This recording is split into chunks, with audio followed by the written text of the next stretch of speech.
Hey everyone, TFYCPO is back for this week. TFYCPO stands for... The fire you can't put out. Yes. Okay, so before we start, the regular housekeeping stuff, we have a Facebook page.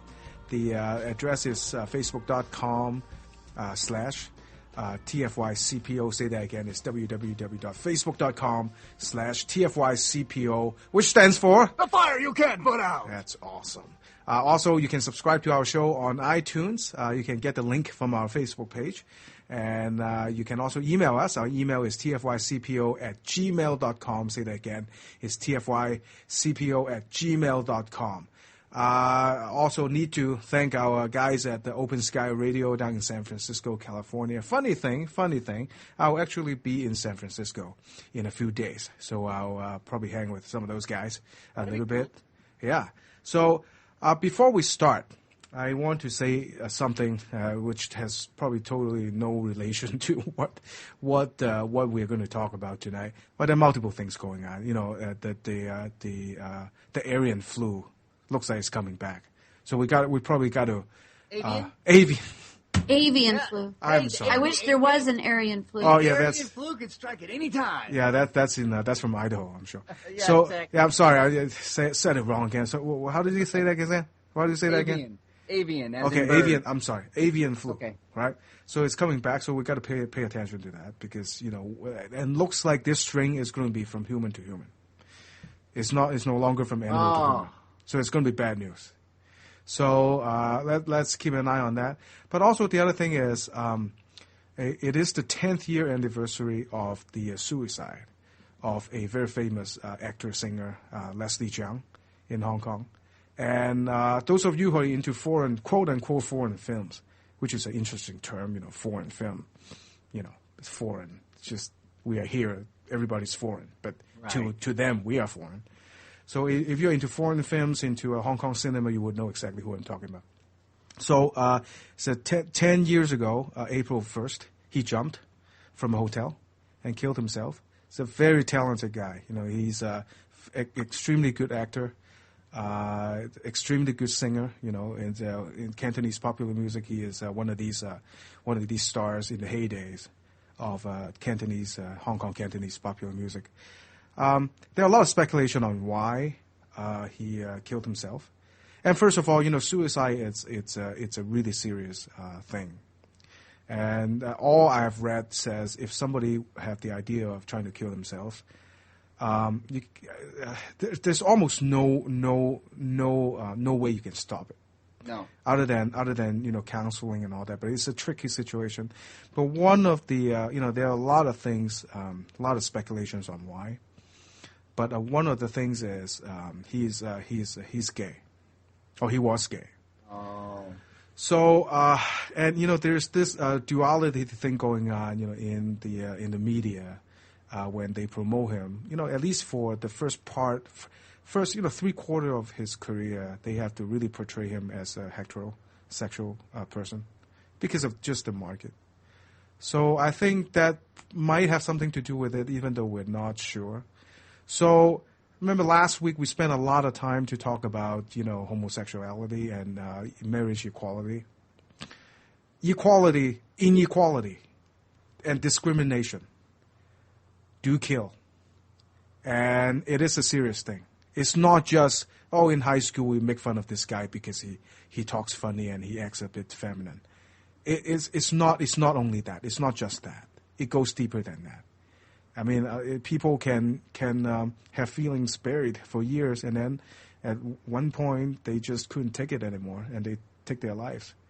And this is a beautiful person, and because of whatever reason, he took his own life. And if you ask me, I do think discrimination has everything to do with it. So that's my spiel to start the show. So please don't tell me this is about your religion, my religion, whoever's religion. This is about people's happiness.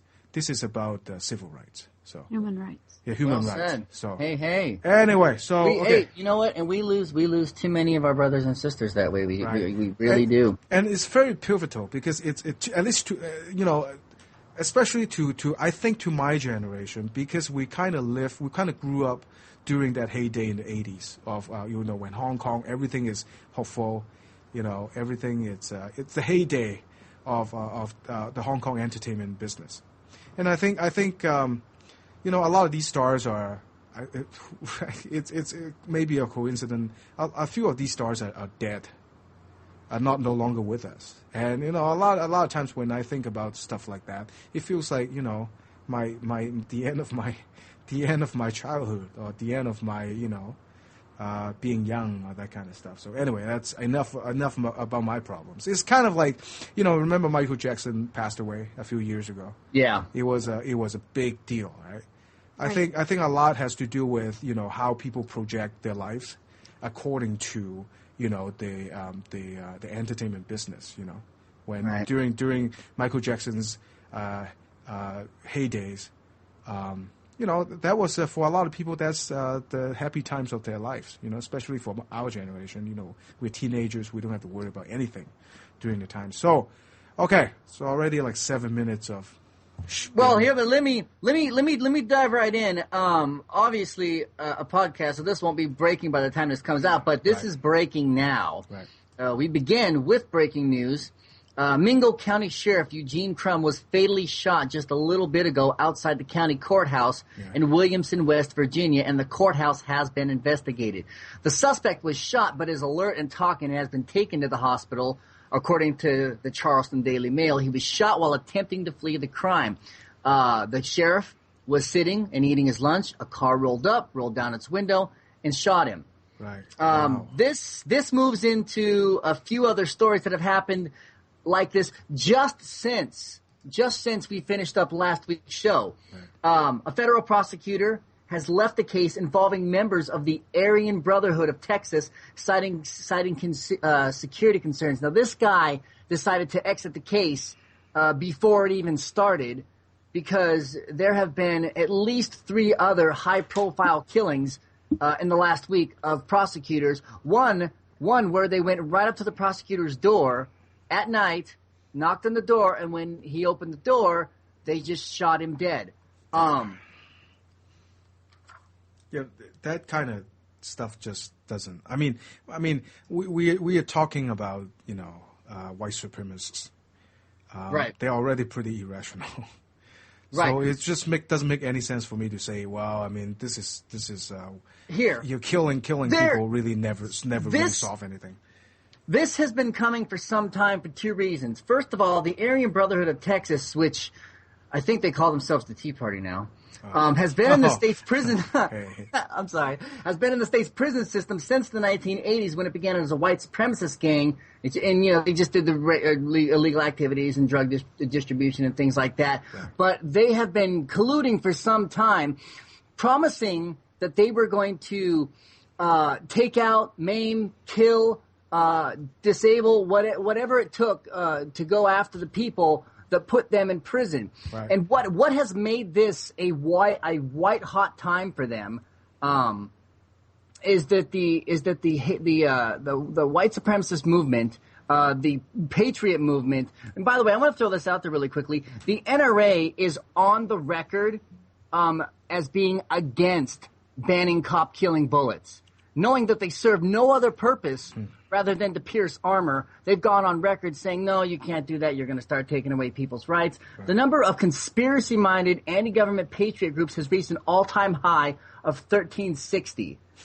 For many, the election of our black president symbolized a change in demographics. They now see it as their country being taken away. Right. In 2011, for the first time ever, non-white births outnumbered the births of white children.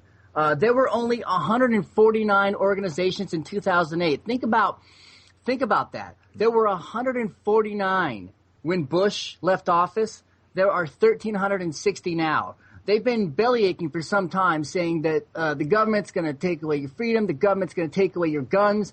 And now that Obama's been reelected, and there's talk about guns in the wake of the Sandy Hook shooting. Now they're saying, see, it has really come to pass. I wanna read a quote to you from a member, Chuck Baldwin, a Montana-based Patriot leader, long associated with the Constitution Party, made the unusual claim that Christ had ordered his disciples to carry their own personal arms. That's his quote. And vowed to refuse to register or surrender his firearms. He belongs to a group called the Oath Keepers, and they're now sending out messages to all of their members, a message to the oath breakers and traitors: we will never disarm.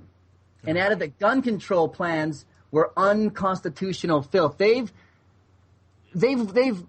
Here's the thing: it's generally, and you can read over at the Southern Poverty Law Center's Southern Poverty Law Center's website about the white supremacist groups. Right. They put out one every year. It's called the Year in Hate, and these groups, which are made up of 100% white Christian males. Here's the thing. What's happening to these prosecutors is terrorism. What these groups are doing is terrorism. Absolutely. The messages that they're putting out there, the pamphlets that they're putting out there, the websites that they're putting up, it's all terrorism. When we talk about profiling, they say, you know what, we need to start profiling, and they say people that don't look American, which means brown or non-white.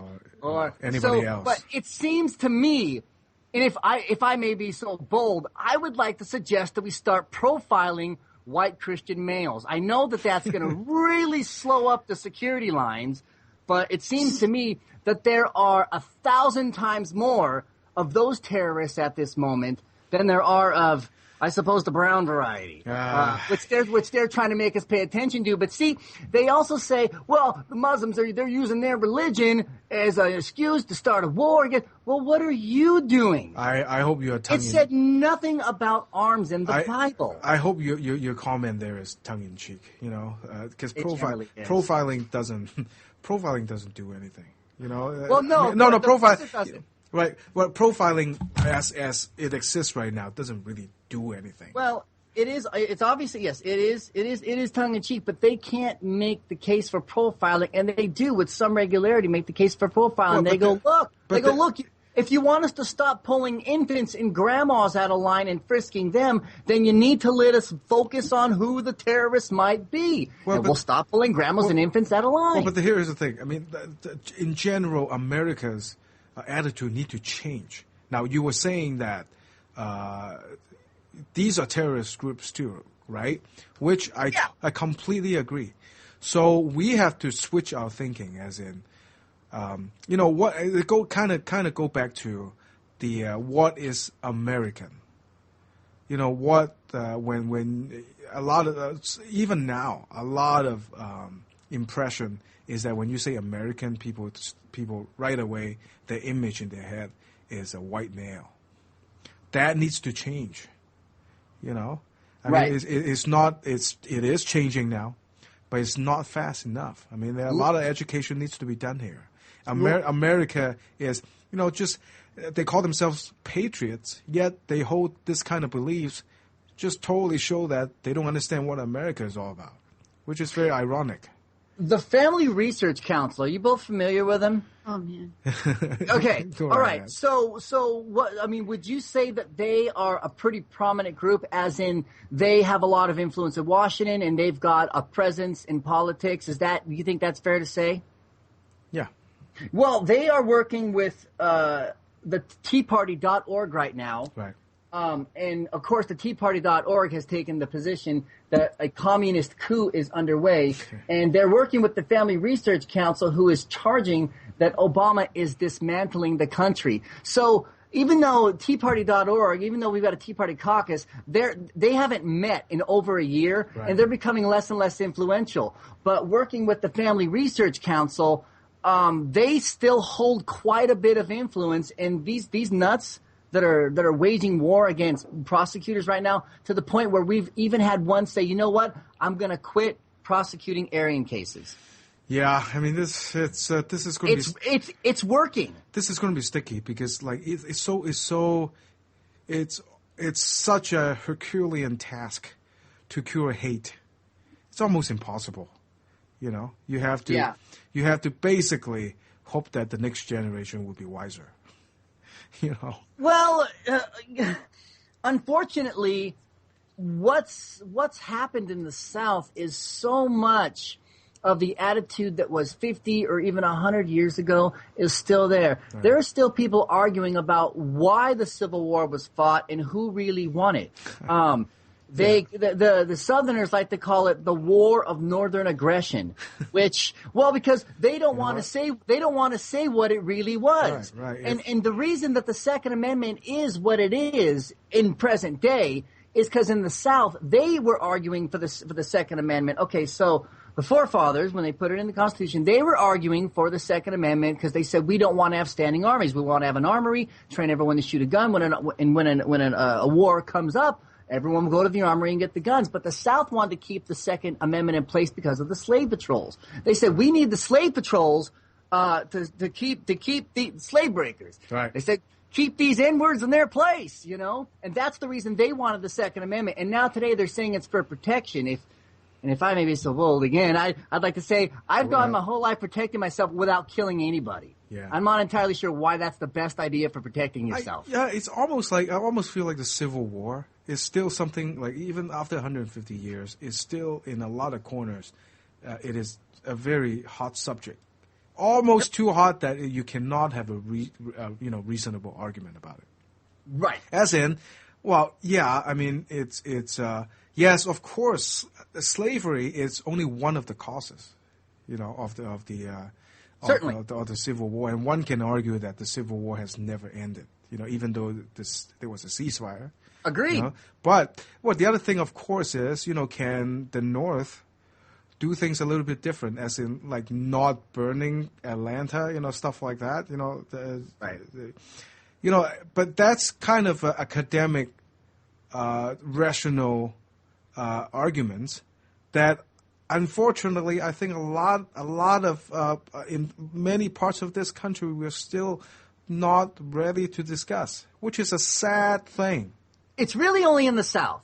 Well, It's absolute. The point I make all the time.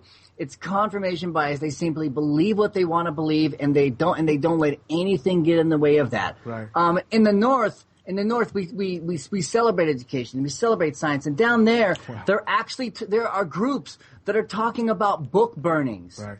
We only need the Bible. When I see guys like driving around up here, like we can other than Alaska, you can't get more north than where we are, you know. Right. Well, I mean Maine, yeah, but you know what I'm saying. Like we are as far remote from the South as I can think of geographically in CONUS, in the continental U.S. Right. I still see guys like driving around with trucks with a big Confederate flag on it. Yep. I'm like, and dude, it's about heritage. like, do you understand what this entails? Do you actually understand what you're doing here? Of course they do, but if you ask them, they'll give you a different answer. Right, true. They'll say, well, no, this is just about my heritage. This is where I come from. Yeah. So let's keep an eye on this one. I hope. You know, I don't know. I mean, I hope law enforcement really take care of this because you know, I mean, the worst case scenario is, of course, we have another. Is that Ruby Ridge? Here's the thing. The tricky part about it, and I'll finish by saying this. Right.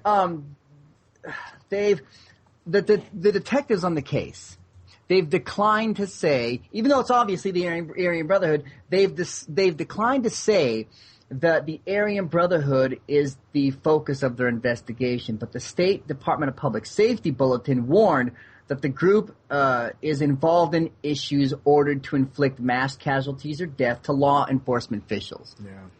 So they're saying, well, we're not focusing on them, but maybe they're bad. Yeah. Because what they're trying to avoid is the minute they go, yeah, we're coming after you, Aryan Brotherhood, then the Aryan Brotherhood probably wouldn't mind going hand-to-hand combat with them. My God, I don't think I can stomach another Oklahoma City, you know. Well, and they're really hoping for another one. So. Really hoping for another Well, one. keep an eye on this one. I hope that is it, and I hope law enforcement do their work. can get a handle on this. And yeah, but it's going to take a long time to cure. You know, I remember we were all. I know, yeah, we're premature, and I'm sure we are a little bit jaded in terms of being optimistic. But 2008 election night, a lot of us are very optimistic, and even some of the scholars says, well, we are post-racial. I don't think so. I'm not that optimistic anymore. So it's just, I think the election of President Obama, or re-election and re-election, hopefully the most hopeful scenario is we might go through 5 to 10 years of really crazy stuff.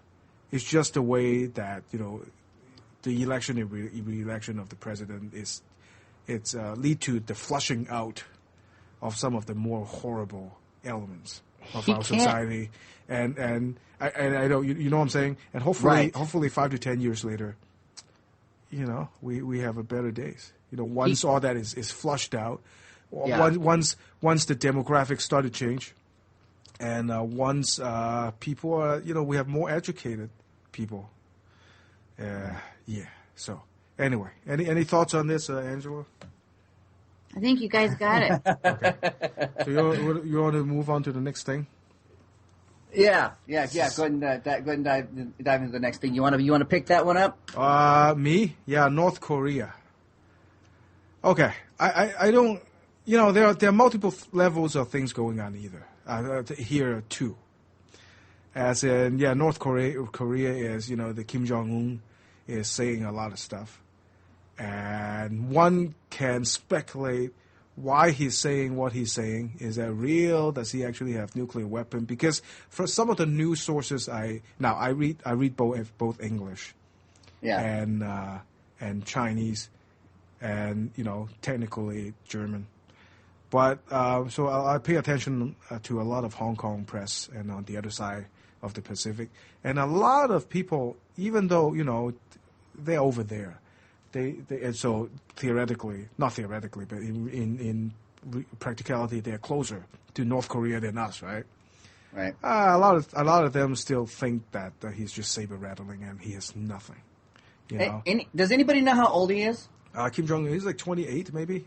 Yeah, so 28 or 29. He's not even in his 30s yet, and obviously, he wound up in his position just by being born.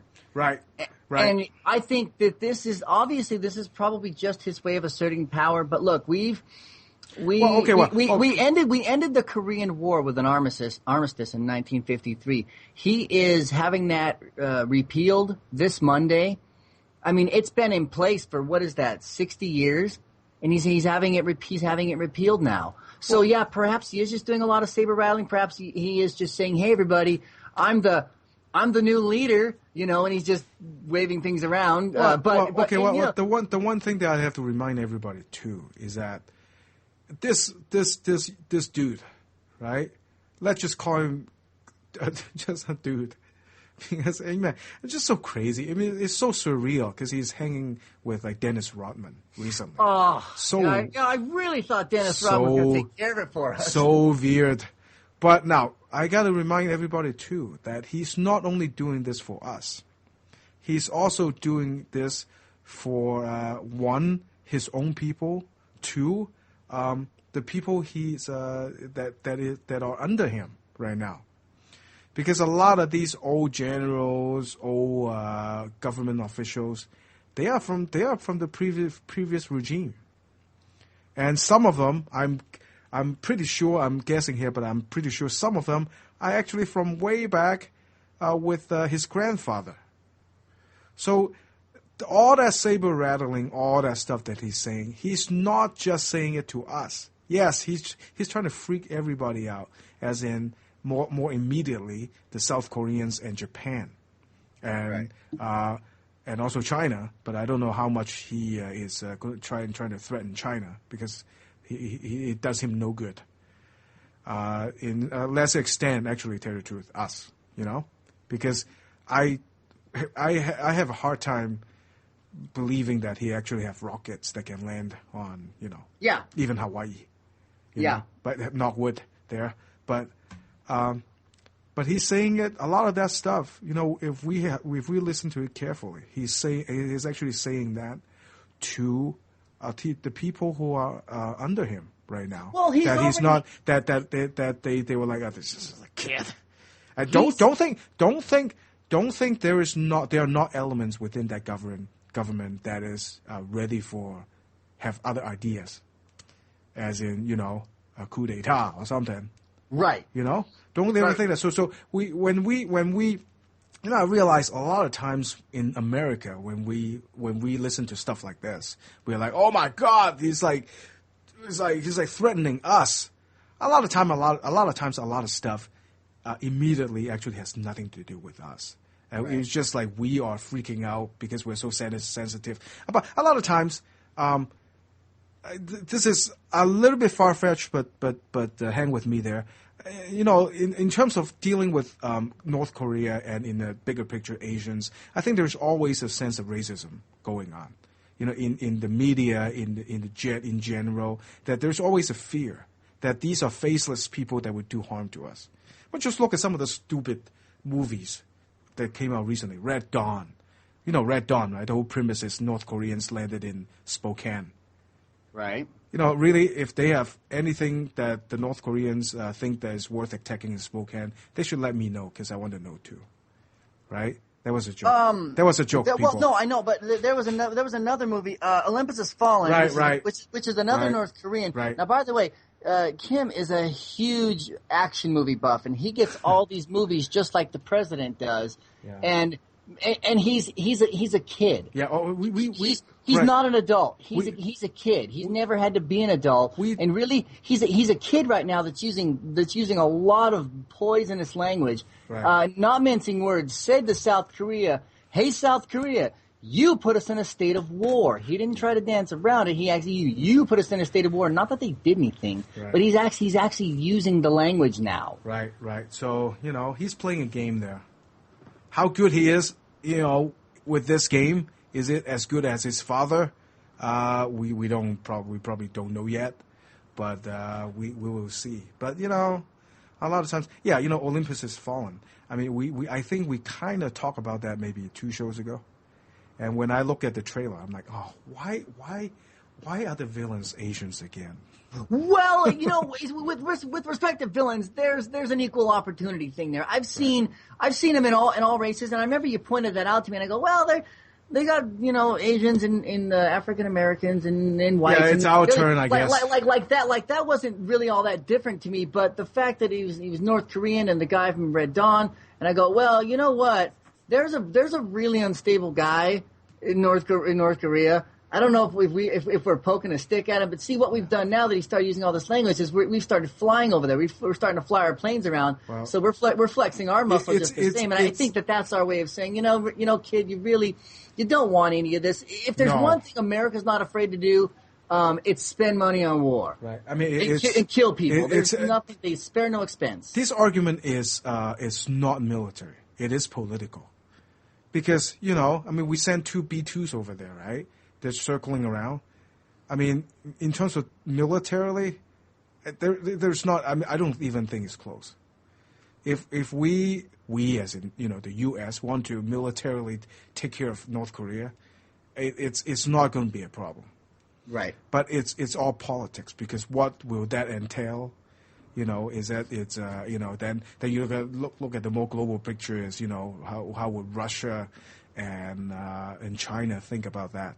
And right. Of course, more immediate, more in a dire predicament, South Korea, and in a certain extent, Japan. So it's all political at this point. It's not military, because militarily we could just take care of them. I think just take him out. But did either of you see that picture of all of his generals with all the medals on his chest, and the caption said, "North Korean army could be defeated with giant magnet." And just I don't know. Hey, there's a smile, Angela. You're dreadfully silent tonight, girl. Yeah. Okay, so there are 446 South Korean workers stranded. Yeah. In the Kaesong industrial complex. Yes. Since Wednesday. I just thought I'd throw that out there. No, okay. Well, right. And every day he's doing more and more to try to make it look like he's serious, even if he may not be. Whether it's political, whether he's flexing his military muscle, whether he's just a kid who has too many toys and just has to absolutely use them all right now. He's dangerous. And he's proven that he's not fallen too far from the nut tree, so to speak. Exactly. And he's playing with lives at this point. You've got 446 people actually stranded, not knowing what's going to happen to them. His father was responsible for a lot of deaths, and so he is no different. He sees the same value, which is little to no value, even with respect to his own people. Yeah. So, well, I guess we have to pay attention to this one too, right? But every day there's something new. The thing, the workers thing she just mentioned, that was just this morning. Every day there's something new. Well, in a bigger picture, I think it's healthy, really healthy to from time to time drop by Al Jazeera English, because of course there are a lot to pay attention to anyway, but right. But once you drive over to Al Jazeera English, you realize, wait a minute, there are a lot more happening. Like this thing happening in Zimbabwe, I have no idea, because the U.S. media will never talk about. Time Magazine puts out 2 issues too. They put out the issue that we get here, which is largely fluff pieces. And entertainment pieces and things that just sort of touch upon American politics. But the overseas edition of Time covers everything. They covered the Iraq War incredibly well. But of course, there was a moratorium for a while where they wouldn't even let pictures of the caskets be shown here in America. Time was showing those, but they weren't showing them here. They put out an international edition, and they put out a nice, clean, you don't need to know what's going on American edition. Right. So, that I'm sure the U.S. news media is something that we can get into at length in the future. They're just as much to blame as these crooked politicians when it comes to war. Right. Especially. But then again, you can go into, how much can a regular person who works like 9 to 5 or 8 to 6 or 12-hour day, how much can a person pay attention to everything? Then the media needs to come in and explain things. So once you get into that territory, then when you explain things, sometimes you sprinkle in certain positions and certain slant, and that go into the whole process. There are a lot of people that know an awful lot about what's going on in Lindsay Lohan's life. It seems to me that they have no time to absorb media, but they know everything that she does on any given day. Absolutely. And what's going on Buck Wild. Right, absolutely. And every time, it seems to me, every time I crack open Huffington Post, there's something about Kim Kardashian. Yeah. Why? Exactly. Well, see, because people are paying attention, when they choose what to pay attention to, they choose not to pay attention to the hard news. Right. It's Kim Kardashian. Yeah, it's things like that. What's going on? I don't care. I don't want to keep up with them. Yeah. I don't care. If they all walked down to the street and got hit by a truck right now, it doesn't affect my life. It's very sad. Yeah, Kim Kardashian all over the road, but it doesn't affect my life. Right, Kim Kardashian is not the Kim that you should worry about. Yeah, that's right. Kim Jong is the wrong damn Kim. Anyway, so okay, let's move on. We're already at like 35 minutes, and seems like it's all kind of depressing. Oh, you know what? The next one is not going to help. Is it about rainbows? Ponies? Unicorns? No. No, it's about Twinkies. Was that last week? No. I don't think it's puppies. No, we're gonna. Well, I'm sure a lot of you guys already seen this YouTube video of just tar or crude oil just gushing out of this neighborhood in Arkansas. And how much more messier can you get? I can't think of anything that's, well, other than a hurricane coming or a tornado come in and just tear everything up. Right. How messy is this situation? Is it even possible to clean up the neighborhood? So this was the Pegasus pipeline Yeah. that ruptured, and it ruptured on the same day that Representative Terry Lee, Republican from Nebraska, claimed that the Keystone XL pipeline is a no-brainer and actually passes environmental muster. He said that on the same day that Pegasus exploded. Now, Pegasus was moving 10,000 barrels of tar sands crude, which I've mentioned this before, which is not the nice stuff, which is not the smooth, sweet. It's incredibly coarse. This is the stuff that they want to put through the Keystone XL pipeline, only it'll be 90,000 barrels a day. That's the one that will run from Canada down to Texas, and that will be turned into gasoline, obviously, and then that will be shipped overseas and put onto the world markets. Because oil is our number one export right now. Right. Now, if we think that this is bad, this 10,000 barrels, this little Pegasus that exploded in these people's backyard, which is devastating enough in and of itself, think about one that's 9 times larger carrying that kind of oil across the entire United States. Right. What's going to happen when that thing goes? And here's the thing. We had an oil spill of this kind of oil, and this is sort of the, so to speak, bottom of the barrel. We've been avoiding trying to use this stuff for a while, but it's not good.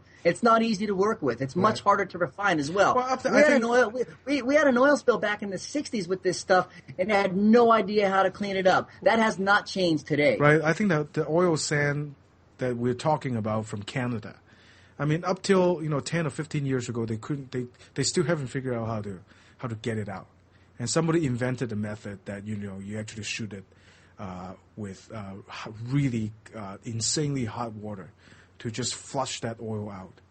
So this is actually as far as I can tell, all the stuff that I've read, to get this oil out, the tar sand stuff, that is actually new technology. Yeah. And a lot of that stuff has to be understood still. And then, then they decided to build pipelines that go all over the place. And, this is a freaking nightmare. You can't get more nightmarish than this, I mean, just hop on YouTube and look at the video. It's like just this black stuff just spill. It's like raining. It's like just spill on the neighborhood, and then one between two houses. There's this stuff coming out, and then somebody's. I'm looking at a picture right now, and somebody's backyard is full of this stuff. That neighborhood is done for. We are never going to benefit from this oil. Obviously, these guys, Exxon last year paid no taxes, zero whatsoever. They're using plenty of public infrastructure, and they paid no taxes last year. Bigger and better than that, they actually got a refund back from the government for the depleted value of their oil wells. Right. The more empty their oil wells get, the larger the refund that they get at the end of the year after they pay no taxes. Right. And then when they do, if they ever wind up paying fines, they generally try to settle out of court for this stuff, which is their way of pleading no contest. We neither confirm nor deny, but here's some hush money. And of course, this will be the same. They'll clean up. They'll run tons of PR commercials, just like BP has done, still does, during the Sunday shows, no doubt. And of course, they pepper them in. Yeah, just a bunch of they're PR commercials. Yeah, I mean, don't ever think. And by the way, we are up here in the Northwest. Don't ever think this is like just this is Arkansas, way the heck over there. I did a little bit driving today. I just drove by a couple of these. In the Northwest, from time to time, when you drove by a road, when you go to a neighborhood, you'll see signs that says, okay, there is like underground oil pipeline built right here, right under you. So don't ever think this is just like their problem. This is all over the place. Yeah, that was an underground pipe. I believe Keystone XL is supposed to be above ground. Right. Now one can argue that the kind of oil they're piping through in over here in the Northwest is not the same. But you know what? When it is on your street, it doesn't matter. It's going to be a messy deal. Right. So, any thoughts on this, Angela? Well, the Talmadge Creek oil spill, which occurred 26 July 2010, was like 10 times more than this. Okay. That's in Calhoun County, Michigan, Kalamazoo River. Yeah. Last I checked on this, they still are cleaning that up. Oh. And then if you want to go back, 2012, there was one in Alberta. Yeah. Which was about twice the size of this one. Right. Yellowstone River also has had an oil spill as recently as 2011. What people, I think, fail to realize about these is that you never get that back. Yeah. Right. You know, it's like we're supposed to believe that all the wildlife and sea life and everything in the BP spill are back and that everything's okay. Wow. They actually made it a dead sea for quite a while. I mean, Yep. it's terrible what happened there.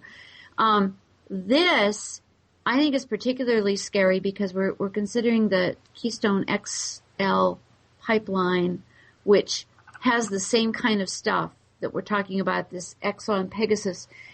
When they extract this kind of oil, they have to put so many chemicals with it. Right. But you end up is with a product that isn't just oil anymore, which is corrosive enough, but it has all these chemicals mixed with it to make it actually flow through a pipeline. Right. I mean, I don't even know if we know what we're dealing with. I think that's what scares me the most. I think we know what we're dealing with until there's an accident. Well, you know?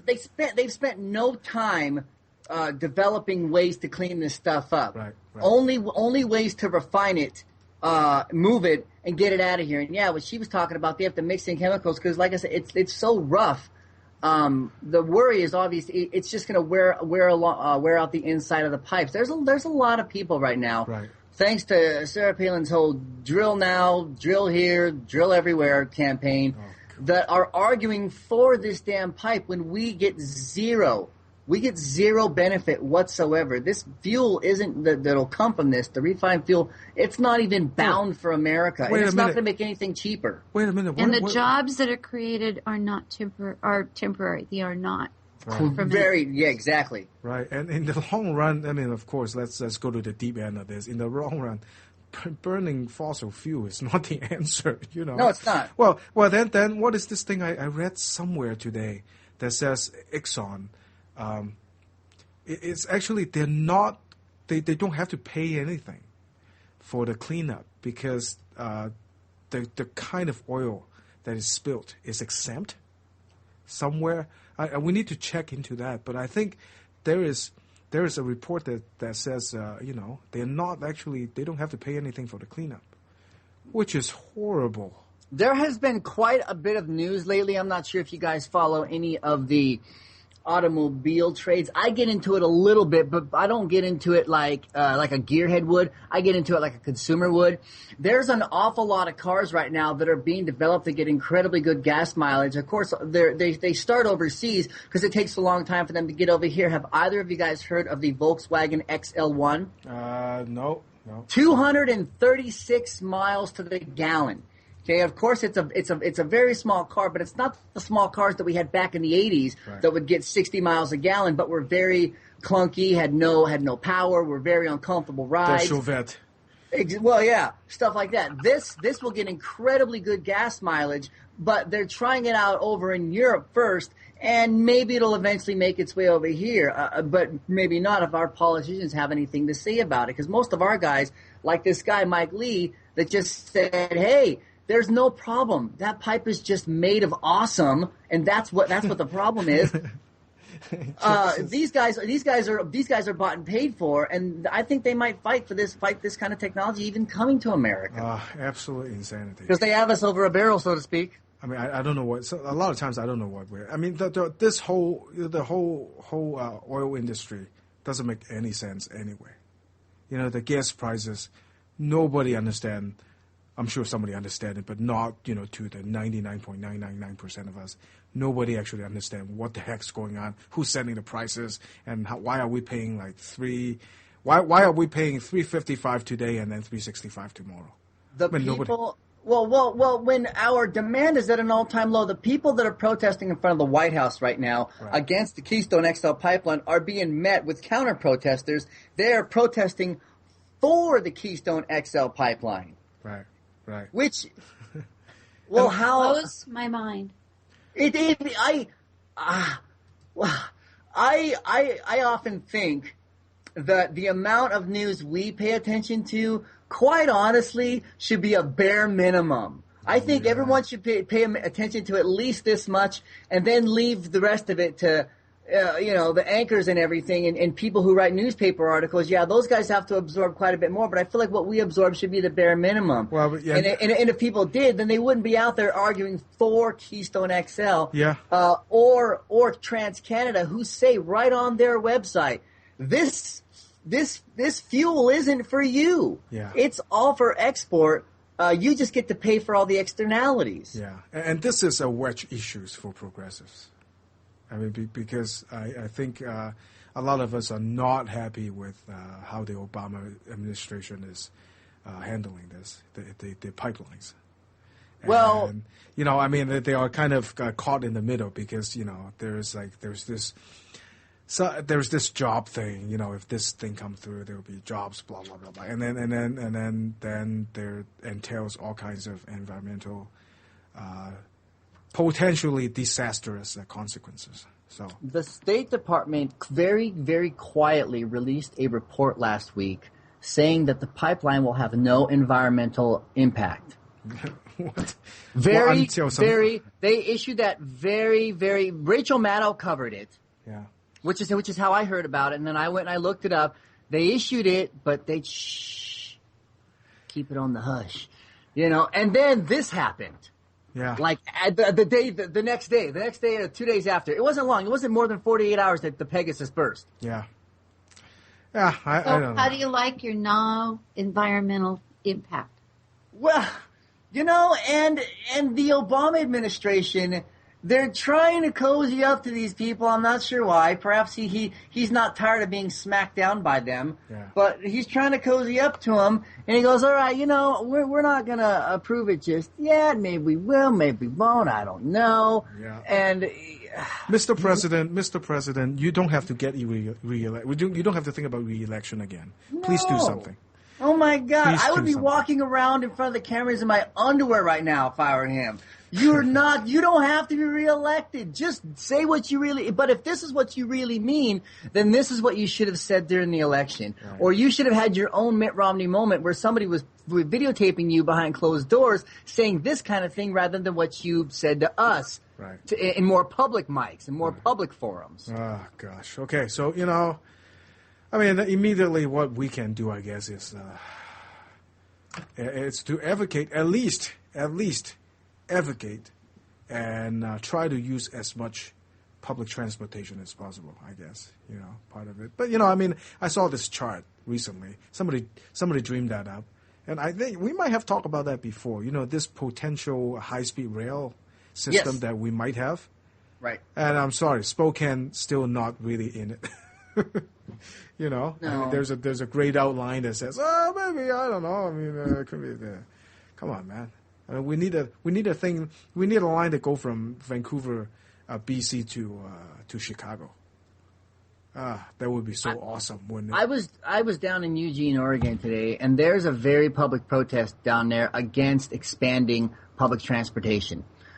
People, what? Yeah, for some reason, and I haven't gone to look at any of the stories online about it, but as soon as you roll into Eugene, which I believe is about 125 miles south of Portland, so it's not Portland anymore. Yeah. There are signs everywhere. We don't need this. Stop these bureaucrats. Give it a public vote. Please. You're taking too much of our money. Hands out of my pocket, government. And they're trying to expand. I believe they're trying to put in light rail. So it would expand public transportation, which is, a little cleaner, but it also helps your city move. Right. And when your city is mobile, your city works more. It does more commerce. Yeah. And it makes more money. More people work. It all goes in nice economics. It's really not hard stuff. But they're down there fighting tooth and nail. This is our money. Give us this. We don't want this. Stop the bureaucrats. They love that word, and I think it's because most of them don't know what it means. So everything becomes a buzzword. Like government becomes a buzzword. Then all this, there's no more discussion when you say the government. Well, guess what? If you want roads out there, I guess the government has to be there, and when you have government, you have bureaucracy. But that's it. I mean, you just have to. The argument is, how much bureaucracy can we tolerate? But we cannot not have bureaucracy because it's built in. That's just the reality of it.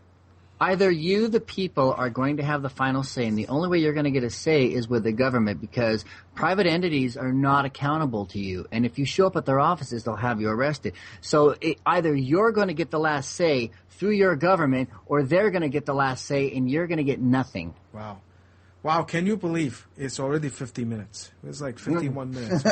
So, there's so much stuff to take care of or to pay attention in the world. Isn't that ridiculous? So, well, anyway, do we want to go to our dishonorable mentions for today? Yeah. Okay. I would like to go ahead and start moving to Kevin and then move on to Angela. Okay, so my dishonorable mention seems like deja vu again. I need to, and deja vu, double deja vu. You will know why. My dishonorable mention is for Senator Rand Paul. Have we talked about Rand Paul before? I thought we mentioned him in one show. Right. So In passing. right. In passing. Now he said once again, bring out this crazy argument that says he's saying Sandy Hook shooting could have been prevented if teachers had guns. Once again, we have to go back to this again and again. Well, you know what? I listen, more guns is not the solution, really. More bullets out there is not the solution. You know what? Let me just say this and make everybody angry anyway. But you know what? If there is not a gun in the room, nobody's getting shot. Isn't that simple? Just simple logic, right? I've always liked that you said that. That's because it is simple logic. Well, then, you know what? We need to keep an eye on and I hate to bring in that word, but we do need to control this. We do need to control the weapons and the bullets. We always talk about we don't want the wrong people to have the weapons and the bullets. Well, then, be smart about it. Let's find a way to control access to weapons. Now, to say that I know there's a movement out there that says we should arm people in school, we should arm the janitors, we should arm, arm the homeless. Right? We should have like a copy machine in the office, a copy machine, a stapler and a gun. Over there. No, that's not how that's not. Come on, man. More guns is more dangerous. If you arm the teachers, if you have like a potential gunman, don't you think he or she would know to take out the teachers first? Right. And chances are, what would the teacher? Well, let's just talk weapons here, right? What would be a logical weapon for the teacher to carry? Maybe a Beretta, or maybe some kind of Glock, something. Let's go all crazy here. Most likely the teacher is not going to have an MP5K, with her, okay? Right. Or Uzi, right? Right. What's the most likely weapon that the gunman, some of these crazies are going to carry? A military assault rifle. Yeah. A handgun is not going to do any good unless, it's like a movie. It's like, it's like Die Hard. Every shot fire hits somebody. Yeah. We're not talking about movies. So Rand Paul, I know it's fun to watch action movies, but that's not real life, man. Okay? So these people are not offering any kind of solutions. I don't understand. I don't understand how these people get elected, and I don't understand how, people, in their state is going to just tolerate this kind of absolute garbage coming out of these. It seems to me that if you want to rob a bank, the first thing you do is neutralize the security guard. And if your plan, not your plan, Rand Paul's plan went through, that's all that would happen. They would just neutralize that person first. Right, and more weapons on campus in school. Hey, listen, if you like Somalia so much, it's just move to Somalia. It's just a flight away. You know, it is. This is not Somalia. This is not Afghanistan. Although you can argue that we kind of perpetuated the dire situation in Afghanistan and, in some extent Somalia. But, please don't turn America into those unfortunate places. We don't need that here. Okay? That's my DM, Rand Paul. Gosh, I hope I never mention him again. There has never been an openly gay player in the NFL. And wait. Hold on. Well, that's a segue. That's a serious segue. Rand Paul? Now, Seattle Seahawks defensive end Chris Clemens thinks that it might be best if it just stays that way. In a series of tweets this past, or not Tuesday this week, Tuesday or last week, Clemens said he didn't think it'd be a good idea for a player to come out of the closet while playing professional football, although he insisted this is where it gets rich. He insisted he's not homophobic. His quote says, "Who on God's earth is this person saying he is by coming out of the closet in the NFL?" Speculation about the possibility of professional football players was picked up by a reporter for CBS Sports, Mike Freeman, and he says, based on interviews over the past several weeks with current and former players, I'm told that a current gay NFL player is strongly considering publicly coming out within the next few months.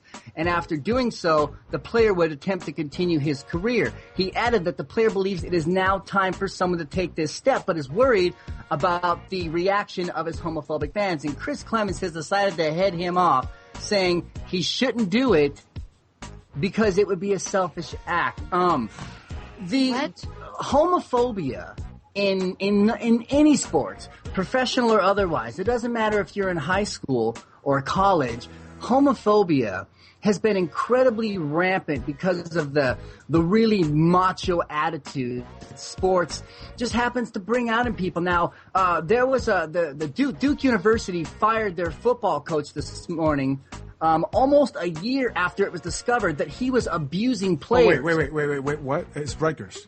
Rutgers, right. He was, and I haven't watched the video yet, but I read about it. He was throwing basketballs at their head, choking them, punching them, pushing them over, and somebody got it on camera last year, but it was only after ESPN decided to run the video last night that the coach was fired this morning. Now, his dad, and I believe the guy's name is, Mike, it escapes me now. I'm doing this all from memory, so forgive me, but, his dad is one of the commentators for the Portland Blazers. So they fired this guy finally, and he's very sorry for what he did now. Trailblazer. Yeah, right. So I suppose my point here is the macho, homophobic, attitude that is in professional sports. I understand that some of it's going to be there. It takes a lot of energy and muscle and aggression, and but it also takes some thought.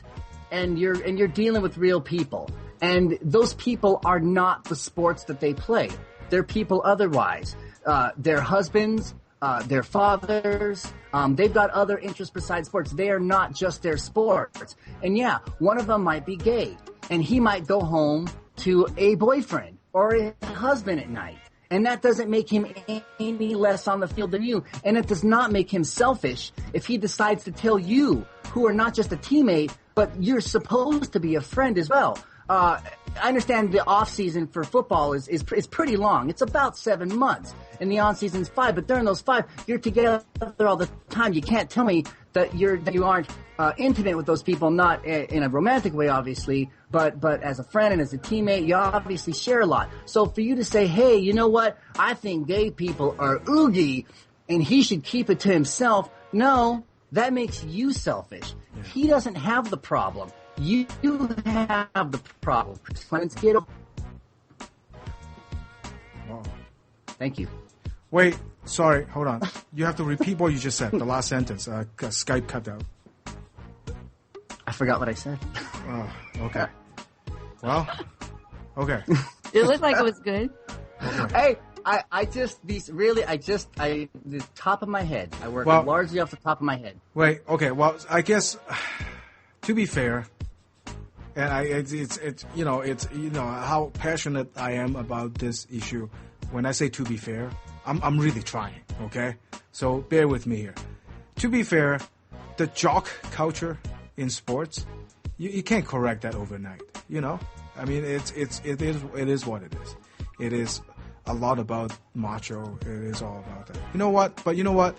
Isn't it about time we start doing something about it? And I guess they, the people in sports, they can, in terms of moving this forward, they can all, if they can't correct that culture, like overnight, which we shouldn't expect them to, all right? Couldn't they all just do us a favor by start moving this forward by just talking smartly about this at the very least? As in, what this guy says, Clemens, and it happens all the time, athletes. And to pay me to say this, last season, there was another player, excuse me, there's another player from, my San Francisco 49ers that said some really homophobic stuff. Paying me to say that because he's a 49er. But couldn't these guys just at least, if they can start feeling otherwise, can they just start speaking in a smart way? Nobody is born with those kind of feelings. Hate is obviously learned, right. And they're learning it from somewhere, whether it be home or whether it be church. So, quite honestly, those are the places that it needs to start. Right. It's hard to say stop preaching hate at home, stop preaching hate in the church. It's impossible. A lot easier. It's not impossible, but it's a lot easier said than done. So obviously what needs to happen first is the ideas that are being put in their head at home by their parents. And I like to think some of the younger generation that's coming up now that thinks our parents are nuts, that we don't want, that we're okay with marriage equality. I like to think that the generation that's coming up now and each generation that follows thereafter, because we're certainly not going to teach our kids hate. So already it's changed. My dad, he doesn't mention it out loud anymore, but when I was younger, he was quite a bit homophobic and told me not to bring my gay friends around the house. Well, and then I'm not homophobic, so that's what I'm teaching my kids that. And so then they'll think it's okay, and then they'll go out and that'll be the world that they help create. Yeah. It's going away. Change takes time, but it got to start somewhere. Generational. It's going to have to be generational, unfortunately. So why don't they start, no pun intended, the ball rolling by just talking with sense, I mean, same with the whole homosexuals in the military thing. They are always there. They have always been homosexual or gay and lesbian athletes. Why even be a jerk and say stuff like that? They are already there, So anyway, Miss Angela, you are up. Okay, I'm afraid I may be over prepared because I have 2 DMs tonight. Go ahead. Go ahead. The first one comes out of North Carolina, and I hope everybody will chime in on this one. North Carolina, the state that has brought us regulations on how far the sea level may rise. A governor who wanted to get rid of most liberal arts programs in state-funded universities. And now there's a bill filed by Republican lawmakers that would allow North Carolina to declare an official religion in violation of the Establishment Clause by the U.S. Bill of Rights. Right. House Bill 494 is a resolution filed by Republican Rowan County Representatives Harry Warren and Carl Ford. The Constitution of the United States does not grant the federal government and does not grant the federal courts the power to determine what is or is not constitutional. Are you hearing this? Wait a minute. Oh, no, hold on. I thought that it does. According to them, the Constitution of the United States does not grant the federal government and does not grant the federal courts. Hey, SCOTUS, are you listening? The power to determine what is or is not constitutional. Therefore, by virtue of the 10th Amendment to the Constitution of the United States, which I believe is states' rights, the power to determine constitutionality and the proper interpretation and proper application of the Constitution is reserved to the states and to the people. Does anyone hear Jim Crow in the background? Yeah, it seems to me that these guys may not be familiar with the Constitution that they are so in love with. There's no surprise. I heard a debate this week between somebody that Tom Hartman was talking with, and she was trying to make the case that really that whole church state, that's just a suggestion. We're obviously based on Christian principles because, hey, it says in God we trust on our money, right? Well, that's only been there since 1953. It does not say in the preamble, God has established this Constitution. It says, we the people. Correct. Now, when she heard that it's only been on our money since 1953, she was shocked. No, it's not always been there. Sorry. Just like under God. Right. That was Pledge of Allegiance. Yes, I believe that was 56. They put that on the money, I believe, as a response to oh, Christ's sake, McCarthy. That was in response to McCarthyism. Thank you, McCarthy. Yeah. And, sorry. See, when you say McCarthy, I have to say Ted Cruz. Ted Cruz. Just a reflex. Just a reflex. Sorry. Okay, and Kentucky, in this same week, or maybe it's been a week or so ago, has actually passed a bill saying that if your religious beliefs come into conflict with laws, guess what trumps? The religious beliefs. Yeah. Kentucky. How? Now, if you put these two things together, you have a conflict.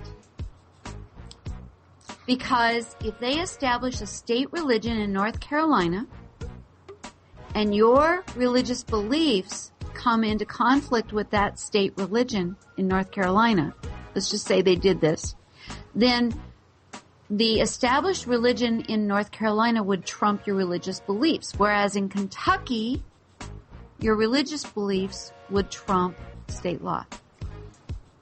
The division, what is supposed to be the clear division between church and state, is one of the more well-known parts of our nation's history. How long before these guys are thrown out of power? They're trying to turn us into a theocracy while simultaneously decrying theocracy in certain countries. But they say what they're doing here, it's not really establishing theocracy. They're just nudging along, helping us with our morality. Yeah. Okay. Yeah. So. Wow, that's sick. I don't know. I kind of go back to, I'm going back to the previous shows a lot today. It's just going back to, some people just aren't happy if things are not going their way 100%. If they're not if they're not in control 100%. If not everybody is living their lives according to what they think it should be. Some people will just never be happy with like 100% if they, grow up. Grow the hell up. It's not going to happen. It's not going to happen because, the world is bigger than your circle. Right. The world is bigger than your Google circle, Yes. which is probably pretty small. So, anyway, just insane. You have a second DM? Yeah, well, that was, I think that was, and then go ahead and dive into your next part, Angela. Yep. Burlington Northern Santa Fe Railway. Yes. BNSF? Yes. Several conservation groups on Tuesday announced plans to sue them and several top U.S. coal producers. because they are spilling coal into Washington state waterways in violation of federal law. Oh The my Sierra goodness. Club. Yeah, the Sierra Club and other groups allege the companies discharge coal chunks, coal dust, and other pollutants into state waters when Rocky Mountain coal carried in open rail cars, and I've seen it coming through Spokane, across the state get blown, shaken, or fall off. I mean, where is this coal going through our state?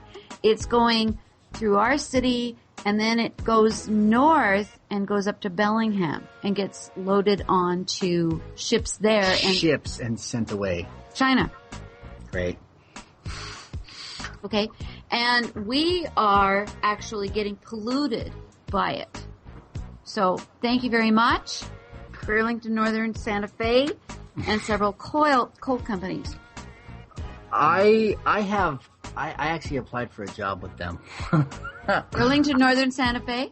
I was turned down, which is fine in hindsight now. Well, I But think- yeah, I actually applied for a job with them. You know, Not recently, probably 2 years ago. Well, being a train engineer is pretty cool.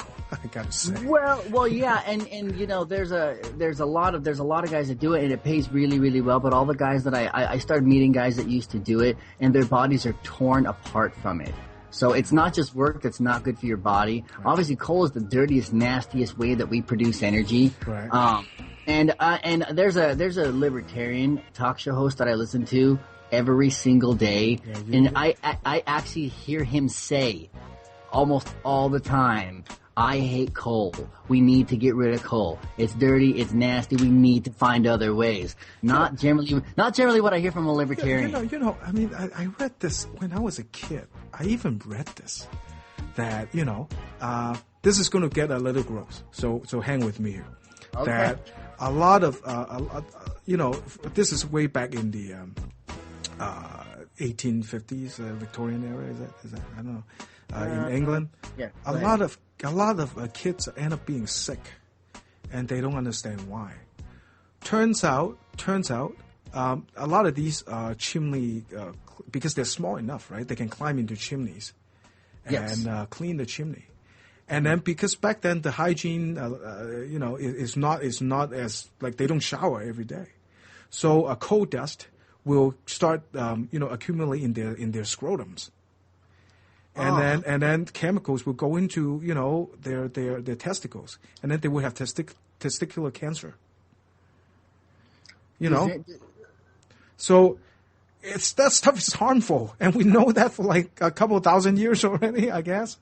So why are we still arguing about this? Does anybody know who the representative is up in Bellingham? Because I was thinking, because they're doing that kind of thing and getting away with it to some degree, obviously with help from one of our state representatives, one of our national representatives in Washington, it's D.C. more than likely. And I was thinking it was McMorris, but even her stink doesn't go that far. Yeah, Rick Larson. So. Rick Larson, he's a Democrat, actually. He's a Democrat. So it's hopefully somebody we can talk sense to. Well, then they might be representatives from Olympia, because that kind of a thing, they're getting away with it with somebody's help, or maybe they just did it and we're just getting away with it, and now they've been caught. But I can't imagine that, because I think any time a resource is dug up here and then trucked through all the towns, so we just get to deal with all the externalities, and then sent overseas. Something that we get zero benefit from. Right. Somebody in either Olympia or DC is helping them out. Yep.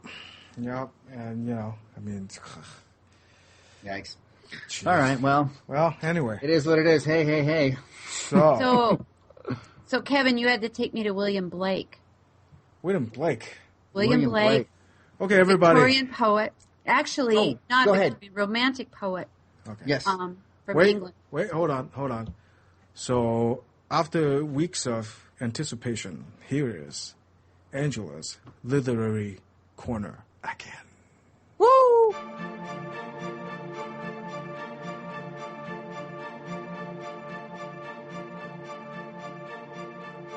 This wasn't my planned literary corner. Oh, That's wait, what? This was not my plan. You took me to William Blake with what you just said about William Blake. chimney sweepers. Oh, right. Okay. So, William Blake, Songs of Innocence, romantic period poet from England. When my mother died, I was very young, and my father told me, while yet my tongue could scarcely cry, weep, weep, weep, weep. So your chimneys I sweep, and in soot I sleep. Okay, now I'm not going to read this whole poem. I want you to look it up, though. The Chimney Sweeper, and it's from Songs of Innocence by William Blake. Right. Because what you were just talking about, there's Songs of Innocence, and then there's one in Songs of Experience. And they are completely different. One talks innocently of how an angel will come by with a bright key, and he opens the coffins and sets them all free. And they wash in a river and shine in the sun. Because all those little kids died. And the sad part of it is, in Songs of Experience, he points out that their parents sometimes were on their way to church, walking past their sons who were working in the chimneys, apprenticed to do that. And the church told them they were doing the right thing, having their kids apprentice and learn a trade. Okay? Yeah. Wow. Wow. So I just tied a whole bunch of threads together there. You beautifully tied those together, actually. And I've not heard of that poet before. Oh, William Blake. Yeah. Really interesting poet. William Okay. Blake, yeah. So you want to hear my planned one? Go ahead. Go ahead. This comes out of several places, but the first place it comes from is driving, as Kevin said he did today, through the state and going over around the Columbia River and looking up and seeing the massive windmills. And we've been talking about energy sources tonight. We've talked about an oil spill. We've talked about coal. And I've always looked at those windmills and thought what wonderful things they are and what they represent, harnessing the wind. Yes. And therefore harnessing energy and maybe, something that is a little bit more optimistic. The other place this comes from is my 7-year-old granddaughter, who is in love with birds of all kinds. Her favorite are kestrels and finches, but she pretends to be a kestrel, and nesting and doing all kinds of things. And she's the chicken owner in our family. And she's always coming to my house and showing me different pictures of birds, various birds. Here's a bird, and I've never seen this kind of bird before. What do you think? And so forth and so on.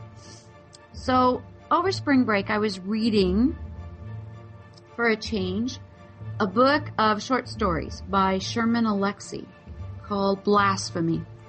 And one of the short stories is called Green World.